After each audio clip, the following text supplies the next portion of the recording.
So hopefully in this video I can solve for you this understanding of this Kundt tube.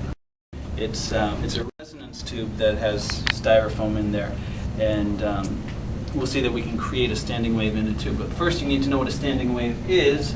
So I'm going to first show you an illustration of a standing wave in a slinky. Notice when I send a crest down, it returns as a trough. So if I can send consecutive crests one after another, I should get places where they interfere with the trough that's coming back. So right here in the middle, that's called a node. That's where my crest from the next wave interferes destructively with the trough of the previous one. And there are several different modes of vibration that I can get these standing waves. It's not just that one. I can go at a higher frequency, and they can interfere there too at different places.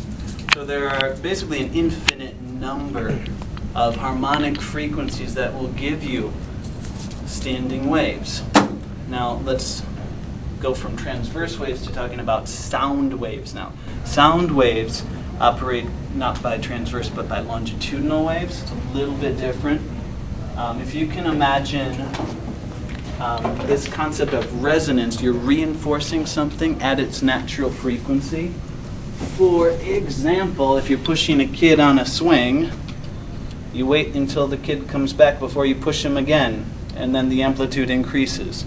Same thing with sound. If we want sound to become louder in a certain spot, we wait till our compression is in that spot, and then we provide another compression.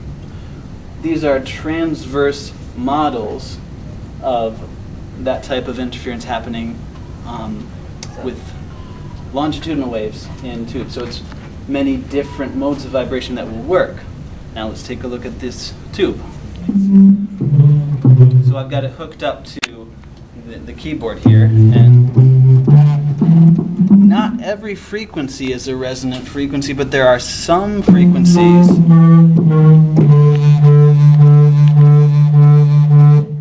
that we get this phenomenon of resonance.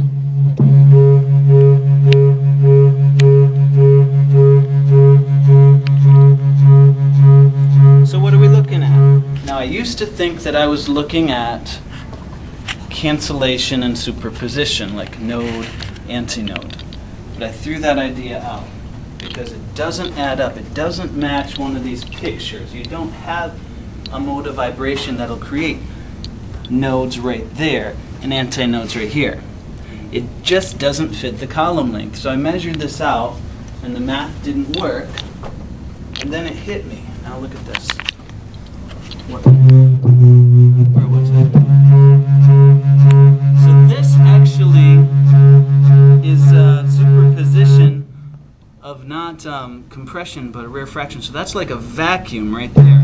It's a vacuum that's sucking in all of the styrofoam balls. And over here, you zoom out a little bit, where we have nothing, that's another superposition of compression. So there's going to be no need for these styrofoam balls to want to be there where you have a bunch of compressions happening at once.